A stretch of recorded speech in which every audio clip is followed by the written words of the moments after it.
السلام عليكم ورحمة الله وبركاته. بسم الله الرحمن الرحيم. الحمد لله رب العالمين، والصلاة والسلام على رسوله الأمين وعلى آله وصحبه أجمعين. أما بعد. যাবতীয় প্রশংসা ও গুণগান, হামদ এবং তারিফ সেই মহান অধিপতি আল্লাহ রাব্বুল ইজ্জাত ওয়াল জালালের দরবারে পেশ করছি, যিনি আজকে আমাদেরকে জুবাইল দাওয়া সেন্টারে সাপ্তাহিক তাফসীর ক্লাসে উপস্থিত হওয়ার তৌফিক দান করেছেন। এই জন্য আমরা রব্বুল আলামিনের শুকরিয়া আদায় করি, সকলেই পড়ি আলহামদুলিল্লাহ। অতঃপর সালাত সালাম এবং অবারিত শান্তির ধারা বর্ষিত হোক প্রাণপ্রিয় নবী মুহাম্মদ রাসূলুল্লাহ সাল্লাল্লাহু আলাইহি ওয়াসাল্লামের প্রতি। আসুন আমরা প্রিয় নবীর প্রতি বুক ভরা ভালোবাসা নিয়ে সালাত সালাম পেশ করি, সকলেই পড়ি সাল্লাল্লাহু আলাইহি ওয়াসাল্লাম। প্রাণপ্রিয় উপস্থিতি, আল্লাহ সুবহানাহু ওয়া তাআলা সূরাতুল মুমিনুনের 14 এবং 15 নম্বর আয়াতে ইরশাদ করেছেন। আল্লাহ তাআলা বলছেন, সুম্মা ইন্নাকুম বা'দা যালিকা লামাইয়িতুন সুম্মা ইন্নাকুম ইয়াওমাল কিয়ামাতি তুবআসুন। এই দুটি আয়াতের অর্থ হলো, আল্লাহ তাআলা বলছেন, অতঃপর তোমরা প্রত্যেকেই মৃত্যুবরণ করবে এবং তারপরে কিয়ামত দিবসে তোমাদেরকে পুনরুত্থিত করা হবে।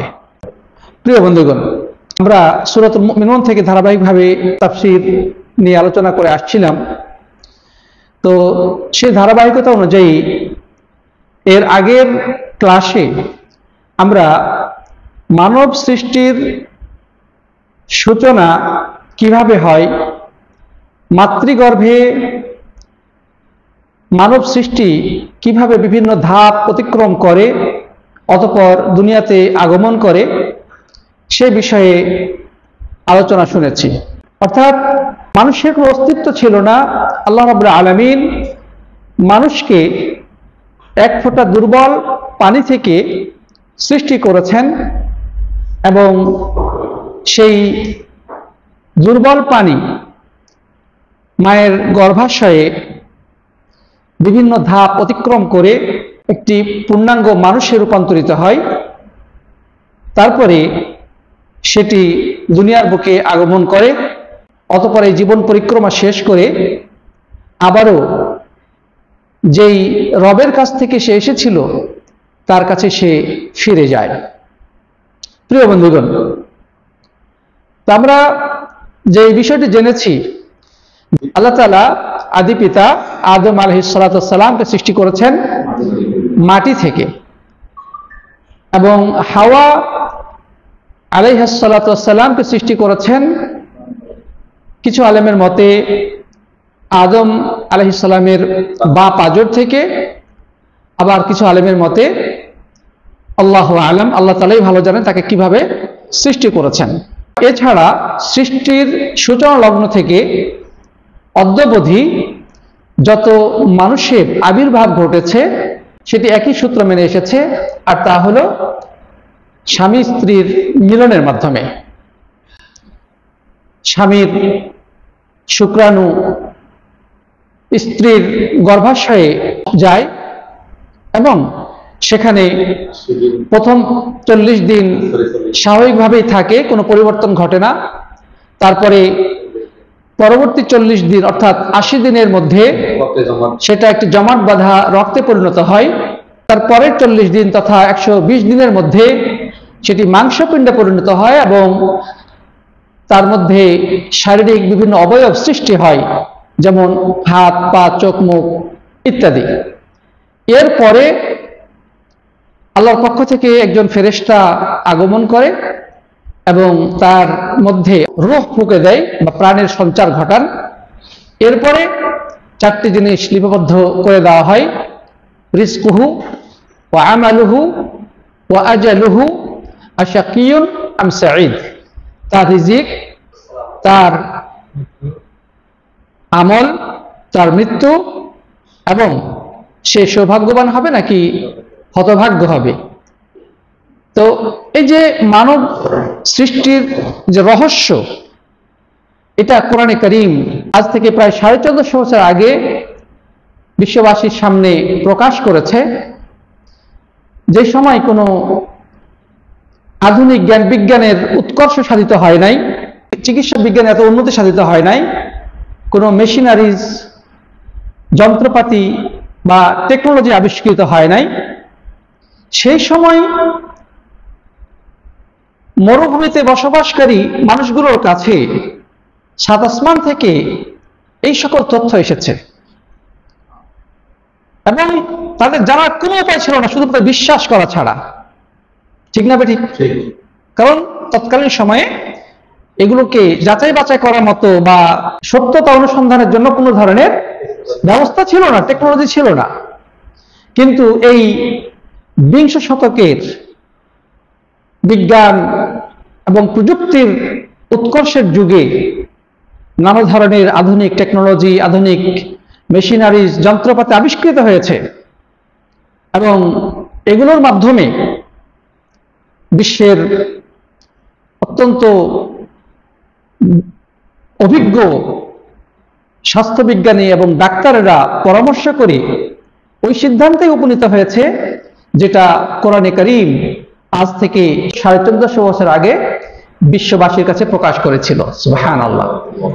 এটা দ্বারা এই কোরআনের সত্যতা আরো দৃঢ়ভাবে প্রমাণিত হয়।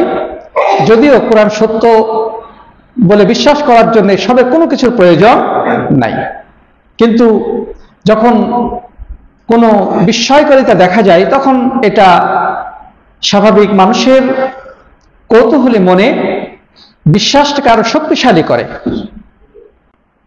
মানুষের মন হচ্ছে সত্য অনুসন্ধানকারী। সে যখন এগুলো প্রমাণ সচক্ষে অবলোকন করে তখন তার বিশ্বাসটা আরো দৃঢ়তর হয়। তো যাই হোক প্রিয় বন্ধুগণ, তো এই যে সৃষ্টির সূচনা অতঃপর ধাপে ধাপে এটার পরিবর্তন এবং সর্বশেষ একটি পূর্ণাঙ্গ সন্তান হিসেবে তার দুনিয়াতে আগমন করার পরে সে ধীরে ধীরে বড় হতে থাকে। তার জীবনে শৈশব আসে, শিশুকাল অতিবাহিত হয়ে গিয়ে কৈশোরে পদার্পণ করে। কৈশোর থেকে জীবনের সবচেয়ে সোনাঝরা এবং সবচেয়ে রঙিন যে জীবন তথা যৌবনে পদার্পণ করে। এক সময় সে যৌবনের রং ফিকে হয়ে যায়, সে প্রৌঢ়ত্বে পৌঁছে যায়, তারপরে ধীরে ধীরে আবার বার্ধক্যে উপনীত হয়। এরপরে সে দুনিয়া থেকে চিরবিদায় গ্রহণ করে। এরপরে তার নতুন আরেকটি জীবনের সূচনা ঘটে, সেটা হচ্ছে আখিরাতের জীবন। আমরা মুসলিমরা বিশ্বাস করি যে দুনিয়াতে মানুষের আগমন ক্ষণস্থায়ী। আল্লাহর পক্ষ থেকেই আমরা এসেছি, আল্লাহর কাছে আমরা ফিরে যাব। আর সে ফিরে যাওয়াটা হয় এই নিঃশ্বাস বন্ধ হয়ে যাওয়ার পর থেকেই, অর্থাৎ মৃত্যু ঘটার পর থেকেই। যদিও মূলত দুনিয়াতে আসার পর থেকেই আমরা পলে পলে সেই সুনিশ্চিত যে পরিণতি সেটার দিকে আমরা এগিয়ে চলেছি।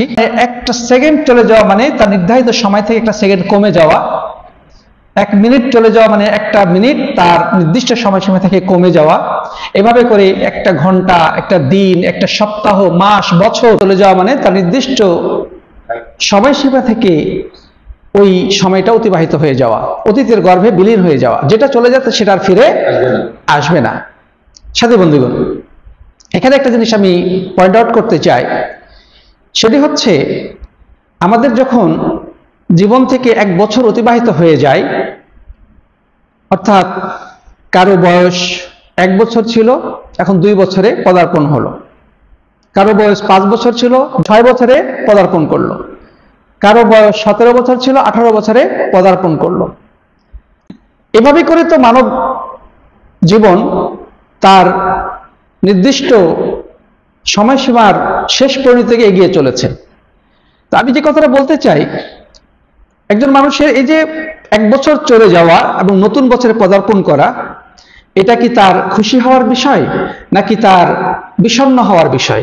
এটা কি তার খুশি হওয়ার বিষয় নাকি এটা তার দুঃখিত বা তাকে চিন্তায় ফেলে দেওয়ার মতো বিষয়। কারণ জীবনে একটা বছর চলে গেল, সে এক ধাপ মৃত্যুর কাছাকাছি চলে গেল, সে এক ধাপ মৃত্যুর দিকে এগিয়ে গেল। অতএব যারা জন্মদিবস পালন করে, যারা বার্থডে পালন করে এবং এই উপলক্ষে নানা ধরনের আনন্দ অনুষ্ঠান করে থাকে, নানা ধরনের আয়োজন অনুষ্ঠান করে, কেক কাটে, মোমবাতি নিভায়, এই যে বিষয়গুলো, এগুলো আসলে কোনো মুসলিমের হওয়া তো উচিত ছিল না। কারণ একজন মুসলিমের এটা একটা তার কপালে চিন্তার রেখা পড়ার কথা যে আমার জীবন থেকে একটা বছর পার হয়ে গেল, আমি কি করলাম, আমি তো এক ধাপ মৃত্যুর কাছাকাছি চলে গেলাম। তাহলে একজন চিন্তাশীল মানুষ কখনো জন্মদিবস পালন করতে পারে না, বরং সে এক বছর অতিবাহিত হয়ে গেলে আত্মসমালোচনা করা উচিত, নিজেকে একটু ভাবা উচিত যে আমার কি করণীয় ছিল, আমি কি করলাম, আমার সামনে যে দিনগুলো পড়ে আছে আমি জানি না কতদিন আমি বাঁচবো, আমার সময়সীমা কোন দিন। তাহলে জন্মদিবস পালন করা কোনো সুস্থ মস্তিষ্ক সম্পন্ন কোনো বুদ্ধিমান মানুষের কাজ হতে পারে না। প্রিয় ভাইরা আমার, তো যাই হোক, আল্লাহ সুবহানাহু ওয়া তাআলা আমাদেরকে সেখানেই সেই সুনিশ্চিত পরিণতির কথাই স্মরণ করে দিচ্ছেন যে হে মানুষ, তুমি কিছুই ছিলে না, তারপরে তোমাকে এক ফোঁটা দুর্বল পানি থেকে সৃষ্টি করা হয়েছে, মাতৃগর্ভে তুমি বিভিন্ন ধাপ অতিক্রম করে তুমি দুনিয়ার বুকে এসেছো। মনে করো না যে আমার কোনো আর সমাপ্তি নেই, আমি চিরঞ্জীব না। কুল্লু নাফসিন যায়িকাতুল মাউত, প্রত্যেকটি মানুষকে মৃত্যুর স্বাদ গ্রহণ করতে হবে। মানুষ মারা গেলে আমরা কি বলি? ইন্না লিল্লাহি ওয়া ইন্না ইলাইহি রাজিউন। এটা অর্থটা কি? আমরা কি কখনো চিন্তা করেছি এটা অর্থ? ইন্না লিল্লাহি ওয়া ইন্না ইলাইহি রাজিউন, আমরা আল্লাহরই অধীনস্থ এবং আমরা তার কাছেই ফিরে যাব। মানে যে মানুষটা মারা গেছে, আমি যখন ইন্নালিল্লাহ পাঠ করি তখন তারা এটাই মিন করে, এটাই বুঝায় যে লোকটাও দুনিয়াতে আমাদের মতোই জীবিত ছিল, কিন্তু আজকে সে মারা গেল। অর্থাৎ সে আল্লাহর কাছ থেকে এসেছিল, আল্লাহর কাছে ফিরে গেল। সে একই পরিণতি আমাদেরকেও ভোগ করতে হবে।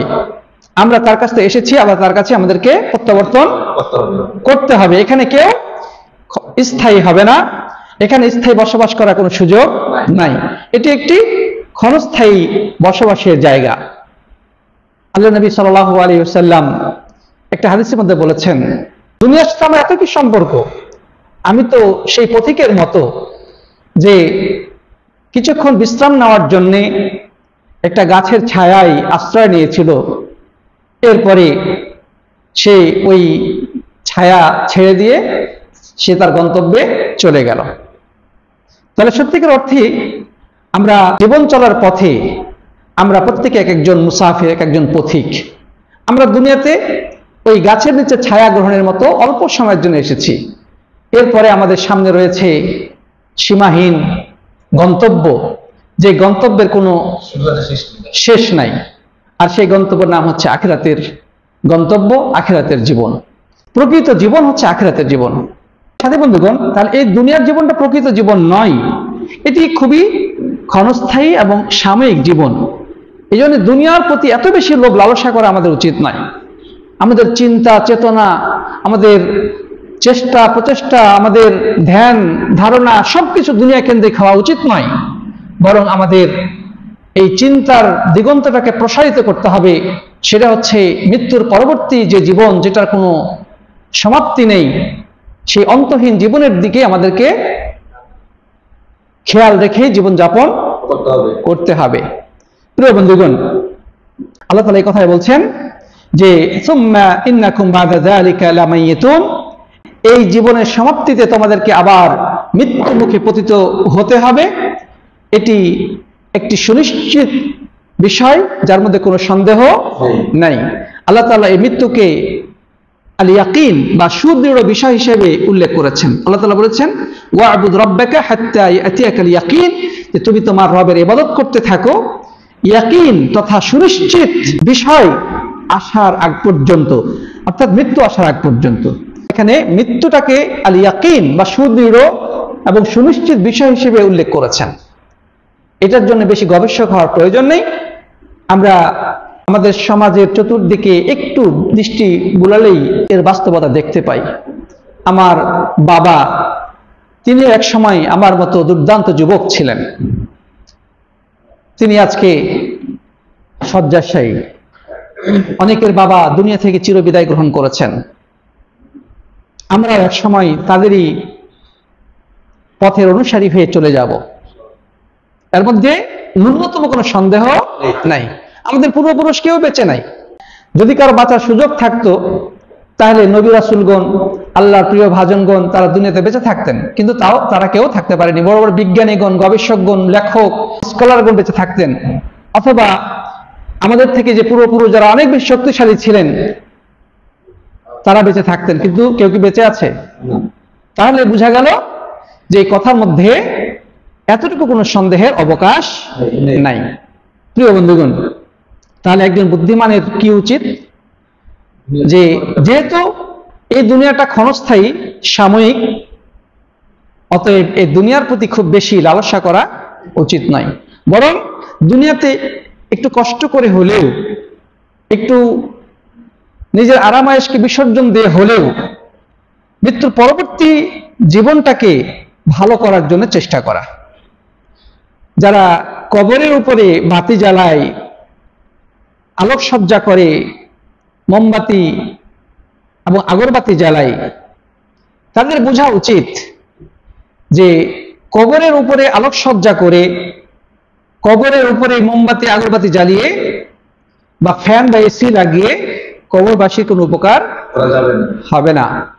বরং কবরকে যদি আলোকিত করতে চান, কবরকে যদি শীতল রাখতে চান, তাহলে উচিত আল্লাহ সুবহানাহু ওয়া তাআলার হুকুম আহকামকে মেনে আল্লাহ রাব্বুল আলামিনের পথে জীবনকে পরিচালনা করে সেই কবরকে আলোকিত করা, কবরকে প্রশস্ত করা, কবরের ঘরকে অলঙ্কৃত করা। প্রিয় ভাইয়েরা আমার, এর পরবর্তী যে স্টেপ, অর্থাৎ মানুষ মারা গেল, সে মরবে নিশ্চিত। কার কি হালতে মৃত্যু হবে আমরা কেউ জানি না। স্বাভাবিক মৃত্যু হবে নাকি অস্বাভাবিক মৃত্যু হবে? কোন গাড়ি অ্যাক্সিডেন্টে মৃত্যু হবে নাকি জিহাদের ময়দানে বীরের মতো আত্মবিসর্জন দিবে? মৃত্যু সবাই হবেই, কোনো সন্দেহ নাই। কিন্তু এর পরবর্তী যে স্টেপ সেটা আরো বেশি গুরুত্বপূর্ণ। সেটা হচ্ছে সুম্মা ইন্নাকুম ইয়াওমাল কিয়ামাতি তুবআসুন, কিয়ামতের দিন তোমাদেরকে অবশ্যই পুনরুত্থিত করা হবে। এই পৃথিবীটার সমাপ্তি ঘটবে, যেটাকে বলা হয় কিয়ামত। পৃথিবীর ধ্বংস সংঘটিত হবে, কিন্তু এই মানুষের পরিসমাপ্তি হবে না, তাকে আবারও পুনরুজ্জীবিত করা হবে। সৃষ্টির সূচনা লগ্ন থেকে কিয়ামতের পূর্ব পর্যন্ত, প্রথম ব্যক্তি থেকে নিয়ে শেষ পর্যন্ত প্রত্যেকটি মানুষকে হাসরের ময়দানে উত্থিত করা হবে। সুবহানাল্লাহ। প্রত্যেকটি মানুষকে উঠানো হবে, তারা সকলেই রবের দরবারে উপস্থিত হবে। এরপরে কি? এর পরবর্তী স্টেপটা আরো বেশি ভয়ানক। সেটি হচ্ছে আল্লাহর বিচারে কাঠগড়ায় দাঁড়াতে হবে। মানুষের আমল নামার হিসাব নিকাশ করা হবে, মানুষকে তাদের দায়িত্ব সম্পর্কে প্রশ্ন করা হবে, এবং এখানেই তার সফলতা এবং ব্যর্থতা চূড়ান্ত ফয়সালা হয়ে যাবে। যারা এই ক্ষণস্থায়ী দুনিয়ার বুকে আল্লাহর হুকুমকে মেনে নিয়েছিল, নিজের অনেক কষ্ট, বিপদ আপদ অথবা সীমাবদ্ধ থাকার পরেও সবকিছু হাসি মুখে মেনে নিয়ে আল্লাহর বিধানের উপর নিজের জীবন উৎসর্গ করেছিল, তারাই সেদিন বিজয়ের হাসি হাসবে। তারাই সেদিন আল্লাহর পক্ষ থেকে আমলনামা ডান হাতে পাওয়ার পরে মানুষকে দেখিয়ে দেখে বলবে, হ্যাঁ কিতাবিয়া, এই যে দেখো আমার আমলনামা, আমার রিপোর্ট আমার কাছে চলে আসছে। আনন্দ উদ্দীপিত হয়ে যাবে। আর যারা এই দুনিয়ার ক্ষণস্থায়ী জীবনকেই মনে করেছিল যে দুনিয়া কা মজা লিলো, দুনিয়া তোমারই হ্যায়, খাও দাও ফুর্তি করো, আগামীকাল বাঁচবে কিনা চিন্তা করো, যারা এই সমস্ত স্লোগানে হাবুডুবু খেয়ে যারা দুনিয়ার এই লোভ লালসায়, এই রঙিন জগতে হাবুডুবু খেয়েছিল, তারা সেদিন বিস্ময়ে হতবাক হয়ে যাবে। তাদের কাছে যখন তাদের আমলনামা দেবে তখন তারা কি বলবে? তারা বলবে মা লিহাযাল কিতাব লা ইউগাদিরু সগীরাতান ওয়ালা কাবীরা ইল্লা আহসাহা। যে কি বিস্ময়কর একটি কিতাব, কি বিস্ময়কর রিপোর্ট বই, যে আমার জীবনে কোনো কিছুতে বাকি রাখে না, ছোট বড় সব তো এখানে লেখা আছে, সবকিছু এখানে সংরক্ষিত আছে। আমরা অনেক সময় খেয়ালে কথা বলি, বেখেয়ালে কথা বলি, আমরা অনেক কিছু করি, হাসি আনন্দ ফুর্তিতে অনেক ধরনের অ্যাক্টিভিটিস করে থাকি। আমরা হাসতে হাসতে কাউকে কষ্ট দেই, গুনার কাজ করি, কিন্তু মনে রাখতে হবে প্রত্যেকটি ওয়ার্ড রেকর্ড হচ্ছে। আল্লাহ তাআলা কোরআনে কি বলেছেন? মা ইয়ালফিযু মিন কাওলিন ইল্লা লাদাইহি রাকীবুন আতীদ। যে মানুষের মুখ থেকে যে শব্দটা উচ্চারিত হয়, আল্লাহর পক্ষ থেকে সেটা সংরক্ষণ করার জন্য অতন্দ্র প্রহরী ফেরেশতা নিয়োজিত রয়েছে, সাথে সাথে সেটা রেকর্ড করে নেয়। সুবহানাল্লাহ। অতএব আমাদেরকে ভুলে গেলে চলবে না, আমাদের কিরামান কাতিবিন সমেত ফেরেশতা মণ্ডলী সবকিছু রেকর্ড করছেন, সবকিছু লিখছেন, এবং সেই কিতাবটা আল্লাহর কাছে জমা দিবেন। সেই কিতাব আমাদের হাতে দেওয়া হবে কিয়ামতের দিন। যদি ভালো কিছু করি তাহলে ভালো ফলাফল আসবে, আর যদি আমরা খারাপ কিছু করি তাহলে খারাপ ফলাফল হবে। আল্লাহ নবী সাল্লাল্লাহু আলাইহি ওয়াসাল্লাম বলছেন, মান ওয়াজাদা খায়রান ফালইহমিদুল্লাহ আলাইহি ওয়া মান ওয়াজাদা গায়রা যালিক ফালা ইয়ালুমান্না ইল্লা নাফসাহ। যে কেউ যদি ভালো কিছু পায় তাহলে তার উচিত আল্লাহর প্রশংসা করা, আর যদি সে খারাপ কিছু অর্জন করে তাহলে সে যেন শুধু নিজেকে ধিক্কার দেয়, নিজেকে তিরস্কার করে, অন্য কাউকে তিরস্কার না করে, কারণ এর দায় দায়িত্ব শুধু তারই, অন্য কারো না। সেদিন অমুকের দোহাই দিয়ে তুমুকের দোহাই দিয়ে মুক্তি পাওয়ার কোনো সম্ভাবনা নাই। আর রেসপন্সিবিলিটি এটা আপনার উপরে। আপনি কি করেছেন? দোহাই দিয়ে আপনি মুক্তি পাবেন না। আমার বাবা আমাকে শিখায় নাই, মাদ্রাসায় পড়ায় নাই, ইসলাম শিখায়। আরে তুমি বড় হওয়ার পর তুমি কি শিখেছো? তোমার দায়িত্ব ছিল না শেখার? বাপের জব দিয়ে বাপ করবে, তোমারটা তুমি কি করেছো? আমার পরিবেশ ভালো ছিল না। কিসের পরিবেশ ভালো ছিল না? জাহিলি যুগের থেকে পরিবেশ খারাপ ছিল তোমার? সাথী বন্ধুগণ, সব মিলিয়ে আমরা যেটা বলবো, আল্লাহ রাব্বুল আলামিন আমাদেরকে কথাই বলছেন যে তোমাদেরকে সেদিন উঠানো হবে।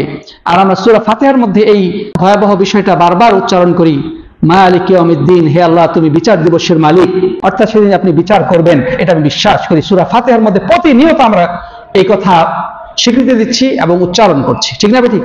তার মানে আমরা বিশ্বাস করি যে মৃত্যুর পরে আমাদেরকে উঠানো হবে এবং আমাদের বিচার করা হবে, আল্লাহর কাঠগড়ায় আমাদেরকে দাঁড়াতে হবে। সূরা ফাতিহার মধ্যে আমরা এই কথাটা বারবার বলছি। প্রিয় ভাইয়েরা, আমরা আসুন আমরা পরিশেষে রব্বুল আলামিনের কাছে দোয়া করব যে দুনিয়াতে এসেছি এটাই বড় কথা নয়, কিন্তু আমাদের কর্মটা যেন ভালো হয়। কবি যথার্থই বলেছেন, জন্ম হোক যথাতথা, কর্ম হোক ভালো। আপনার জন্ম কোন পরিবারে হয়েছে, আপনার শৈশব কিভাবে কেটেছে, আপনার যৌবনে আপনি কি ছিলেন, ডাজন্ট ম্যাটার। আপনার কর্মটা কি ছিল সেটাই গুরুত্বপূর্ণ। আপনি কোন বংশের, আপনার প্রপার্টিজ কেমন ছিল, আপনার দেখতে কেমন ছিলেন, ডাজন্ট ম্যাটার। আপনার আমল কেমন ছিল, কর্ম কেমন ছিল, এটাই আল্লাহ তাআলা আপনাকে দেখবেন, পরীক্ষা করবেন। আল্লাহ নবী সাল্লাল্লাহু আলাইহি ওয়াসাল্লাম তাই তো বলেছেন, ইন্নাল্লাহা লা ইয়ানজুরু ইলা সুওয়ারিকুম ওয়ালা ইলা আমওয়ালিকুম ওয়ালাকিন ইয়ানজুরু ইলা কুলুবিকুম ওয়া আমালিকুম। যে আল্লাহ তাআলা তোমাদের চেহারা দেখবেন না, তোমাদের অর্থ সম্পদ দেখবেন না, কিন্তু দেখবেন তোমাদের কলবগুলো, মানে অন্তরগুলো এবং তাদের আমলগুলো। আল্লাহ তাআলা আমাদেরকে মৃত্যুর পূর্বে বিচারে কাঠগড়ায় দাঁড়ানোর জন্য যে ধরনের প্রস্তুতি থাকা দরকার, সেই প্রস্তুতি নেওয়ার তৌফিক দান করেন পড়ি আল্লাহুম্মা আমিন। যেন আমরা আল্লাহর কাঠগড়ায় লজ্জিত না হই। আল্লাহ তাআলা সেই জন্য আমাদেরকে সে ধরনের প্রস্তুতি এখন থেকে নেওয়ার তৌফিক দান করুন, আল্লাহুম্মা আমিন। আজকে কথা লম্বা না করে এখানে শেষ করতে চাই। রব্বুল আলামিন সবাইকে হেদায়েতের পথে মৃত্যু অবধি অটুট রাখুন, এই দোয়া করে শেষ করছি। জাযাকুমুল্লাহু খায়রান হাদা ওয়া সাল্লাল্লাহু আলা নবিয়িনা মুহাম্মদ ওয়া আলা আলিহি ওয়া সাহবিহি আজমাইন। আসসালামু আলাইকুম ওয়া রাহমাতুল্লাহি ওয়া বারাকাতুহু।